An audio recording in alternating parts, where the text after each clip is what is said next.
மாணவ நண்பர்கள் அனைவருக்கும் வணக்கம். நான் உங்கள் பொன்வேல் பாண்டியன், நடப்பு நிகழ்வுகள் ஆசிரியர்.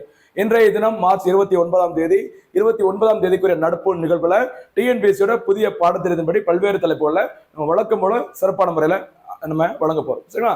ஆரம்பிக்கலாம். இன்றைய தினம் மார்ச் 29ஆம் தேதி நடப்பு நிகழ்வுகள். ஃபர்ஸ்ட் பாயிண்ட் பாருங்கம்மா. என்ன தெரிஞ்சுக்கணும்? ஃபர்ஸ்ட் பாயிண்ட்,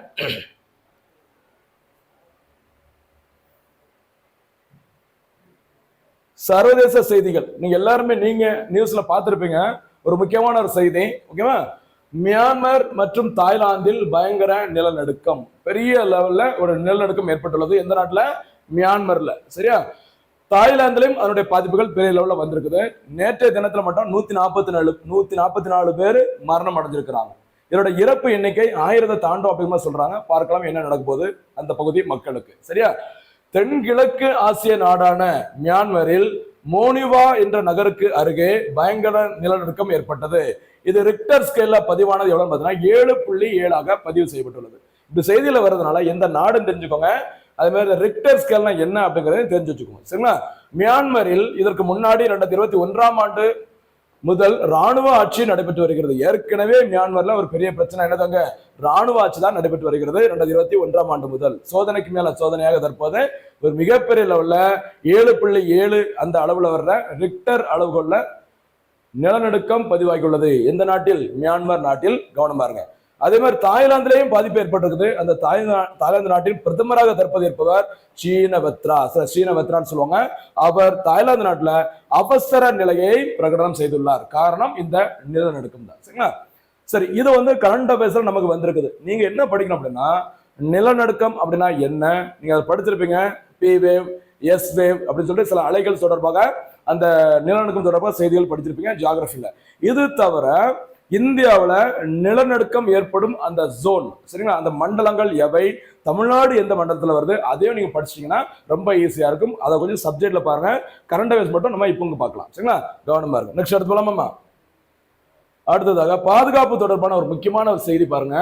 அந்த நிலநடுக்கம், மியான்மர் தாய்லாந்து நிலநடுக்கம் தொடர்பான ஒரு பாதுகாப்பு செய்தி. தோஸ்த் நடவடிக்கை, அதாவது ஆபரேஷன் தோஸ்த்னு சொல்லுவாங்க. சரியா? துருக்கி மற்றும் சிரியா நிலநடுக்கங்களால் பாதிக்கப்பட்ட மக்களுக்கு உதவிடுவதற்காக இந்திய அரசு மேற்கொண்ட ஒரு மீட்பு பணிகள் தான் என்ன சொல்றாங்க? தோஸ்த் நடவடிக்கை, ஆபரேஷன் தோஸ்த். எந்த நாட்டுலமா? துருக்கி மற்றும் சிரியா. பாருங்க, பிப்ரவரி 6ஆம் தேதி 2023ஆம் ஆண்டு 2023ல துருக்கி நாட்டில் 7.8, அங்க 7.7, மியான்மர்ல இங்க பாக்குறது 7.8 ரிக்டர் ஸ்கேல் அளவிற்கு நிலநடுக்கம் ஏற்பட்டது. இதுல 21,000த்திற்கும் மேற்பட்ட மக்கள் உயிரிழந்திருக்கிறாங்க. இது தவிர நிறைய பிரச்சனைகள், சரியா, கட்டிடங்கள் அப்படியே பார்த்தீங்கன்னா நிறைய இடிஞ்சு போச்சு. மக்களுக்கு தங்குறதுக்கு இடம் கிடையாது. மருத்துவ அப்புறம் உணவு பொருட்களும் கிடைக்கல. இந்த மாதிரி ஒரு நாட்டுக்கு பிரச்சனை வரும்போது இந்தியா அந்த நாடுகளுக்கு ஒரு உதவி செய்வதற்காக மேற்கொள்ளும் அந்த மீட்பு நடவடிக்கை தான் என்ன பேரு? ஆபரேஷன் தோஸ்த். இந்த ஆபரேஷன் தோஸ்த் கடைசியாக எங்க பண்ணிருக்காங்க? துருக்கி மற்றும் சிரியா. அங்க நிலநடுக்கம் ஏற்பட்டது 2023. சரிங்களா? இதே மாதிரி பிரதமர் நரேந்திர மோடி என்ன அறிவிச்சிருக்காங்க அப்படின்னா, இப்போ நிலநடுக்கம் ஏற்பட்ட மியான்மர் மற்றும் கொஞ்சம் வாய்ஸ் கொஞ்சம் அப்படி இப்படி இருக்குது, கொஞ்சம் அட்ஜஸ்ட் பண்ணிக்கோங்க. சரியா? நிலநடுக்கம் ஏற்பட்ட அந்த தாய்லாந்து மற்றும் மியான்மர் நாடுகளுக்கும் இந்தியா மனிதாபிமான மருத்துவ உணவு பொருட்கள் வழங்குற அந்த உதவியை வழங்க போற சொல்லியிருக்கிறாங்க. கண்டிப்பா அதற்கும் இந்த ஆபரேஷன் தோஸ்த் தான் பயன்படுத்தப்படும் நினைக்கிறேன். பார்க்கலாம். அதனாலதான் இதை நம்ம சொல்லியிருக்கோம். கவனமா இருங்க. ஓகேவா? தோஸ்த் என்பதற்கு இந்தி மொழி மற்றும் துருக்கிய மொழிகள் நண்பன் என்று பொருள்படும். கவனமா இருங்க. இதையும் பார்த்துக்கோங்க. சரிங்களா? நெக்ஸ்ட் அடுத்து ஒரு முக்கியமான பொருளாதார செய்தி பாருங்க. சென்னை மெட்ரோ ரயில் திட்டம் அடிக்கடி செய்தியில வந்துட்டே இருக்கு. சரிங்களா? ரொம்ப நாளே வந்துட்டு இருக்குது. கவனம் பாருங்க.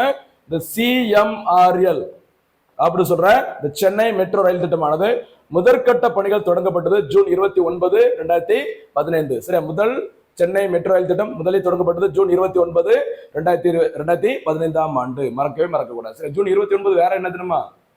இந்தியாவோட தேசிய புள்ளியியல் தினம். சரியா? இந்தியாவோட தேசிய புள்ளியியல் தினம். PC மகளநோபிஸ் அவருடைய பிறந்த நாள், மறந்துடக்கூடாது. சரிங்களா?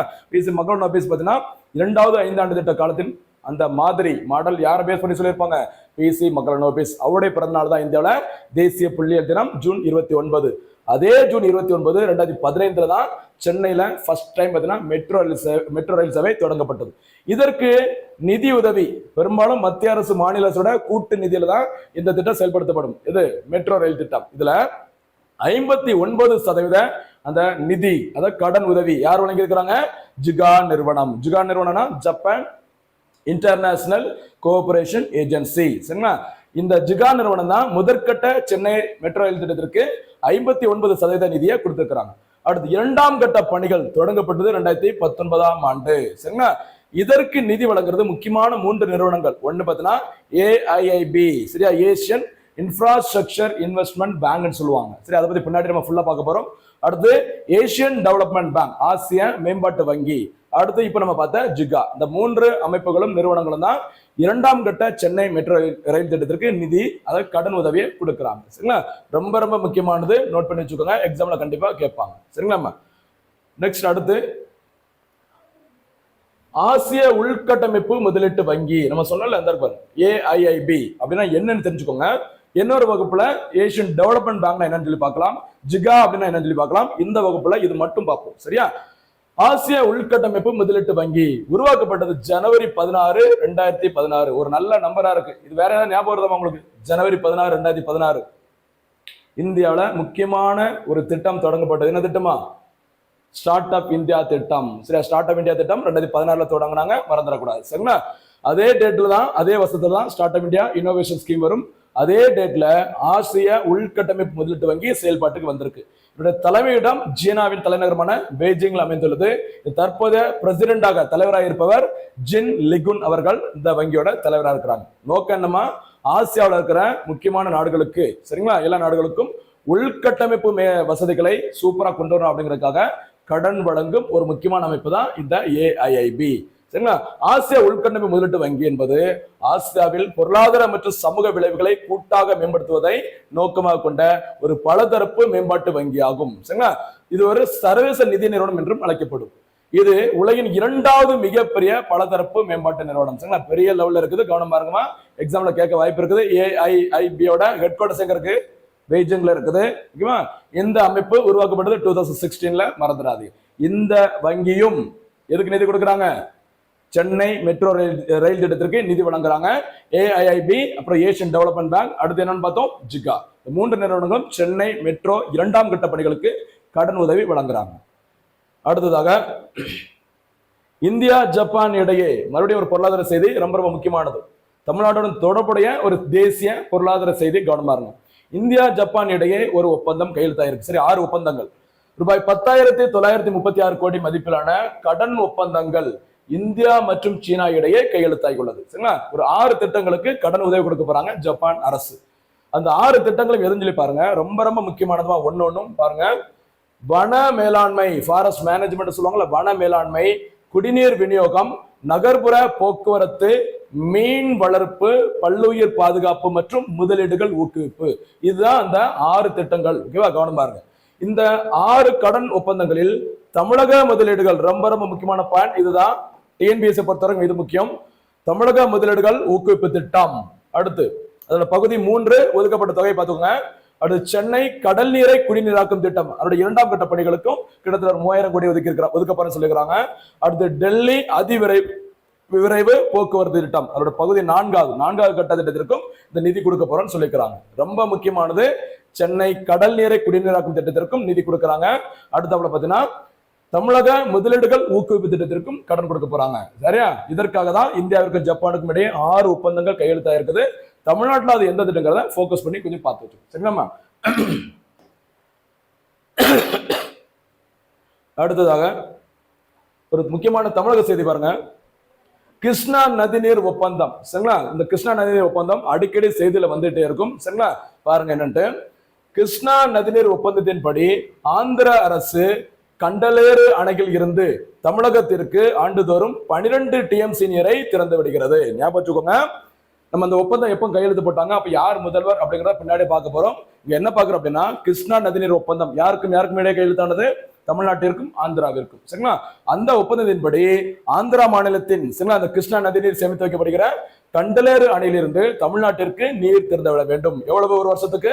12 டிஎம்சி. சரிங்களா? ஓகே, சூப்பர் 6 கேள்விகள் கேட்பேன். அதுல அந்த டிஎம்சினா என்ன ஃபுல் ஃபார்ம் அப்படிங்கிறத போனஸ் கேள்வியா பதில சொல்லுங்க பார்க்கலாம். சரிங்களா? ஏன்னா சும்மா பேச்சு வர டிஎம்சி சொல்லுவோம். அதோட விரிவாக்கத்தை தெரிஞ்சுக்கோங்க, கவனமா இருங்க. 1983ஆம் ஆண்டு கிருஷ்ணா நதிநீர் ஒப்பந்தம் கையெழுத்தானது. சரி, அந்த தெலுங்கு கங்கை திட்டம் சொல்லுவாங்க. 1983 கையெழுத்தாயிருக்கு. சரிங்களா? அப்ப யாரு தமிழ்நாட்டு முதல்வர் இருந்திருப்பாங்க 83னா? கண்டிப்பாக எம்ஜிஆர் அவர்கள் தான். சரிங்களா? இப்ப எம்ஜிஆர் பேர்ல தான் அந்த ஒப்பந்தம் கையெழுத்தாயிருக்கு 1983ல.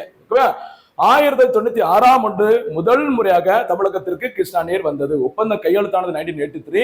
ஃபர்ஸ்ட் டைம் இந்த ஒப்பந்தத்தின் அடிப்படையில் கிருஷ்ணா நதிநீர்ல இருந்து நம்ம தமிழ்நாட்டிற்கு தண்ணீர் திறந்து விடப்பட்டது எப்போ? 1996. மறந்துடாதீங்க. ஓகேவா? நெக்ஸ்ட் அடுத்து இந்த தெலுங்கு கங்கை திட்டம், அதான் சொல்றாங்களே, அதான் கிருஷ்ணா நதிநீர் ஒப்பந்தம். தெலுங்கு கங்கை திட்டத்தின் கீழ் ஆந்திர அரசு ஆண்டுதோறும் மொத்தம் 12 டிஎம்சி பார்த்தோம்ல. ஜூலை முதல் அக்டோபர் வரை 8 டிஎம்சி, ஜனவரி முதல் ஏப்ரல் வரை 4 டிஎம்சி, மொத்தத்தில் எவ்வளவு? 12 டிஎம்சி கிருஷ்ணா நதி நீரை தமிழகத்திற்கு வழங்க வேண்டும். சரியா? ஒப்பந்தம் எப்போ போட்டாங்க? 1983.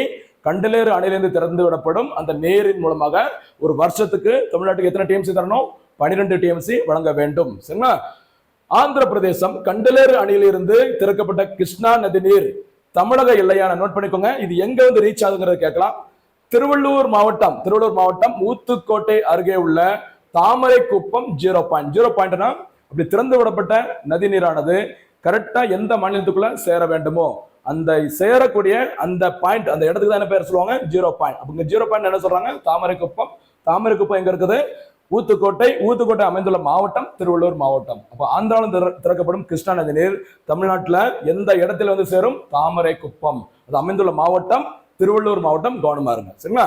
இந்த நீர் சென்னை மக்களின் குடிநீர் தேவைக்காக பூண்டி ஏரியில் சேமிக்கப்படும். சரிங்களா? சென்னை மக்களுக்கு குடிநீர் வழங்குறதுல முக்கியமான பங்கு வகிக்கும் ஒரு ஏரி அப்படின்னு பார்த்தீங்கன்னா இந்த பூண்டி ஏரி தான். பூண்டி ஏரிக்கு இன்னொரு பேரு சத்தியமூர்த்தி சாகர் அப்படி சொல்லுவாங்க இல்லையா, அந்த பேர் தான். கவனமா இருங்க. அங்குதான் இந்த கண்டலேறு அணையிலிருந்து திறக்கப்படும் கிருஷ்ணா நதி நீர் வந்து சேமித்து வைக்கப்படும். எந்த ஏரியில? பூண்டி ஏரி. சரிங்களா? கவனமா இருங்க. நெக்ஸ்ட் அடுத்து போலாமா? அடுத்து வன உயிரினங்கள் மீதான தமிழக அரசு சமீபத்திய நடவடிக்கைகள் அல்லது அறிவிப்புகள் கூட சொல்லலாம். சரியா? வன உயிரினங்கள்லாம் சரி, வன விலங்குகள், பறவைகள் இதெல்லாம் பாதுகாப்பதற்கு தமிழ்நாடு அரசு சில நடவடிக்கைகளை மேற்கொள்ள போறோம் அப்படின்னு சொல்லி அறிவிச்சிருக்கிறாங்க. அது சரி, அது என்ன நடவடிக்கைகள் அப்படிங்கிறத கொஞ்சம் பாருங்கம்மா, இதெல்லாம் அறிவிச்சிருக்காங்க அப்படின்ட்டு. சரியா? மனித வன உயிரின மோதலை தவிர்க்க கிருஷ்ணகிரியில் 31 கோடியில் உயிர் வேலி அமைக்கப்படும். இது கேட்கலாம், நிறைய வாய்ப்பு இருக்குது. சரிங்களா? மனிதர்களுக்கும் வன உயிரினங்களுக்கும் இடையே மோதலை தடை செய்வதற்கு, சரிங்களா, ஸ்டாப் பண்றதுக்காக உயிர் வேலி அமைக்கப்படும் அப்படிங்கிற சொல்லிக்கிறாங்க. எந்த மாவட்டத்திலமா? கிருஷ்ணகிரி. மறந்துடக்கூடாது. சரி, கிருஷ்ணகிரில அகழ்வு ஆராய்ச்சி பணிகள் எங்கெல்லாம் நடைபெறும்? கிருஷ்ணகிரி, சென்னனூர் மற்றும் மயிலாடும் பாறை. மறந்துடாதீங்க. சரிங்களா? ஓகே. அடுத்து இருவாச்சி பறவைகள் பாதுகாப்பு மையம் ஆனைமலை புலிகள் காப்பகத்தில் அமைக்கப்படும். சரிங்களா? உங்களுக்கு தெரிஞ்சிருக்கும் ஆனைமலை புலிகள் காப்பகம். இந்த ஆனைமலை புலிகள் காப்பகத்துல இருவாச்சி பறவைகள் பாதுகாப்பு மையம் அமைக்கப்படும் அப்படிங்கிற மாதிரியும் தமிழ்நாடு அரசு சொல்லிக்கிறாங்க. இது தவிர கடல் வள பாதுகாப்பை திறம்பட மேற்கொள்வதற்கு கடல்சார் உயரடுக்கு படை சென்னையில் உருவாக்கப்படும். ஞாபகம் வச்சுக்கோங்க, கடல் வளத்தினை சூப்பரா பாதுகாக்கணும் அப்படிங்கிறதுக்காக கடல் சார்ந்த உயர் அடுக்கு ஒரு படை, பாதுகாப்பு படை உருவாக்கப்படும் சொல்லியிருக்கிறாங்க. இந்த படையானது எங்க உருவாக்கப்பட உள்ளது? சென்னையில் உருவாக்கப்படும் அப்படிங்கிற மாதிரி சொல்லியிருக்கிறாங்க. சரியாமா? நெக்ஸ்ட் அடுத்து சென்னை, மதுரை, சேலம், திருச்சி மற்றும் கோயம்புத்தூர் போன்ற பெருநகரங்களில் ஆதி வனம் மேம்பாட்டு திட்டம். இப்போ நவீன காலத்துல நிறைய காடுகள் எல்லாம் அழிச்சிட்டு தான் புதிய கட்டிடங்கள், தொழிற்சாலை எல்லாம் உருவாக்கிட்டு இருக்கிறாங்க. அப்படி பாரம்பரியமிக்க அந்த பழைய காடுகள், சில பெரிய பெரிய மரங்கள்லாம் இருக்கும்ல, அந்த மாதிரி பெரிய பெரிய மரங்கள் இருக்கிற காடுகளை பாதுகாப்பதற்கு என்ன திட்டம்? ஆதி வனம் மேம்பாட்டு திட்டம். எங்கெல்லாம் தொடங்கப்படும்? முக்கிய நகரங்களான சென்னை, மதுரை, சேலம், திருச்சி மற்றும் கோவையில ஆதி வனம் மேம்பாட்டு திட்டம். ஆதி வனம் இந்த பழைய வனம் சொல்லுவாங்களா, அந்த மாதிரி. அடுத்து தஞ்சாவூர் மற்றும் திருவாரூர் மாவட்டங்களில் நீர் நாய் ஆய்வு மற்றும் பாதுகாப்பு திட்டம். நீர் நாய், ஓகேவா? இது தவிர குள்ள நரிகளை பாதுகாப்பதற்கு குள்ள நரி பாதுகாப்பு திட்டம், அப்படி இப்படி நிறைய இருக்குது. மெயினான முக்கியமான விஷயம் மட்டும் இந்த இடத்துல நான் சொல்லியிருக்கிறேன். சரியா? நெக்ஸ்ட் அடுத்து ஒரு முக்கியமான ஒரு விளையாட்டு செய்தி பாருங்கம்மா.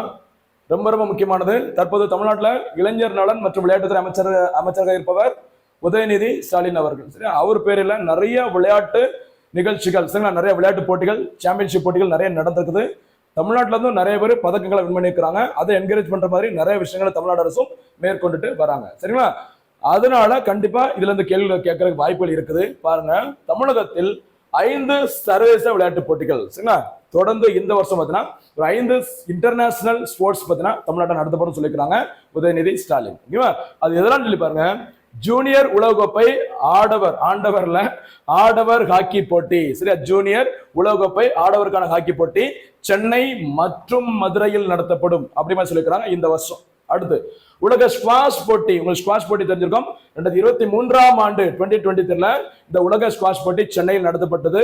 2025ஆம் ஆண்டும் இந்த போட்டி சென்னையில் நடத்தப்படும் அப்படி மாதிரி சொல்லியிருக்கிறாங்க. அடுத்து உலக இணையவழி சாம்பியன் விளையாட்டு போட்டி, ஆன்லைன் கேம் சொல்றாங்கல்ல, இந்த உலக இணையவழி சாம்பியன் விளையாட்டு போட்டி 25ஆம் ஆண்டு இந்தியாவில் தமிழ்நாட்டில் நடத்தப்படும் சொல்லியிருக்கிறாங்க. அடுத்து ஆசிய அளவிலான அலைசறுக்கு சாம்பியன்ஷிப் போட்டி, சரியா, ஆசிய அளவிலான இந்த சர்ஃபிங் அப்படி சொல்லுவாங்கல்ல, அலைசறுக்கு விளையாட்டு போட்டி எங்க நடைபெற உள்ளது? சென்னை. கண்டிப்பா சென்னைனா மாமல்லபுரத்துல தான் பெரும்பாலும் நடைபெறும், பார்க்கலாம். சரிங்களா, அடுத்து ஆசிய இளையோர் படகோட்டுதல் சாம்பியன்ஷிப் போட்டி, ஆசிய இளையோர் படகு ஓட்டுதல் போட்டி, சரிங்களா, இதுவும் தமிழ்நாட்டில் நடத்தப்படும் அப்படின்னு சொல்லியிருக்கிறாங்க. சரிங்களா, இதுதான் தமிழ்நாட்டில் அடுத்து தொடர்ந்து நடைபெற உள்ள முக்கியமான 5 சர்வதேச விளையாட்டு போட்டிகள். ரொம்ப முக்கியம். காரணம், விளையாட்டுத்துறை அமைச்சராக இருப்பவர் யாருமா? உதயநிதி ஸ்டாலின். அதனால இது ரொம்ப ரொம்ப முக்கியத்துவம் கொடுத்து பாருங்க, கவனம் பாருங்க. நெக்ஸ்ட் அடுத்து போலாமா? இன்றைய தினத்திற்கான சூப்பர் 6 கேள்விகள். சமீபத்தில் எந்த நாடுகளில் நிலநடுக்கம் ஏற்பட்டது? சரிங்களா, அதை கொஞ்சம் பார்த்து வச்சுக்கோங்க. அடுத்து ஆபரேஷன் தோஸ் என்பது எதனுடன் தொடர்புடையது? நம்பர் 3, சென்னை மெட்ரோ ரயில் திட்டம் 2ஆம் கட்டம், சரிங்களா, பணிகளுக்கு எந்த அமைப்புகள் நிதி வழங்குகின்றன? அடுத்ததாக கிருஷ்ணா நதிநீர் ஒப்பந்தம் எப்போது கையெழுத்தானது? 5வது கேள்வி, சென்னை கடல் நீரை குடிநீராக்கும் திட்டத்திற்கு நிதி வழங்கும் அமைப்பு எது? அடுத்து 6வது மற்றும் இறுதி சூப்பர் 6 கேள்வி, 2023ஆம் ஆண்டிற்கான உலக ஸ்குவாஷ் விளையாட்டு போட்டி எங்கு நடைபெற்றது? 25ஆம் ஆண்டிற்கான அந்த உலக ஸ்குவாஷ் போட்டியும் எங்கு நடைபெற உள்ளது? அதுதான் இந்த சூப்பர் 6 கேள்விகள்ல கடைசியா பதிலா சொல்லுங்க. வழக்கம் போல சொல்றதா, வீடியோவை முழுமையா பாருங்க. ஏன்னா அந்த அளவுக்கு எஃபோர்ட் போட்டு தான் நம்ம வந்து எக்ஸாம் பாயிண்ட் ஆஃப் வியூல பார்த்து செஞ்சுட்டு இருக்கோம். நம்ம வீடியோ ஃபுல்லா பார்த்துட்டு மறக்காம எல்லா கேள்விகளுக்கும் பதில் சொல்றதுக்கு தொடர்ந்து முயற்சி பண்ணிட்டே இருங்க. சும்மா ஒரு நாள் சொல்றது திருப்பி வேண்டாம்னு நினைக்கிறது அப்படிலாம் இருக்கக்கூடாது. எந்த சப்ஜெக்டை மிச்சம் வச்சாலும் பரவாயில்ல, கரண்ட் அஃபேர்ஸை மிச்சம் வச்சிடாதுங்க. அது ஒரு நாள் கட்டாச்சுன்னா அந்த செயின் கட்டான மாதிரி தான். சரி, அதனால ஒரு நாள் கூட விடாம தொடர்ந்து கரண்ட் அஃபேர்ஸை ஃபாலோ பண்ணுங்க. தேர்வில் வெற்றி பெறுங்கள். மீண்டும் சந்திக்கலாம். நன்றி, வணக்கம்.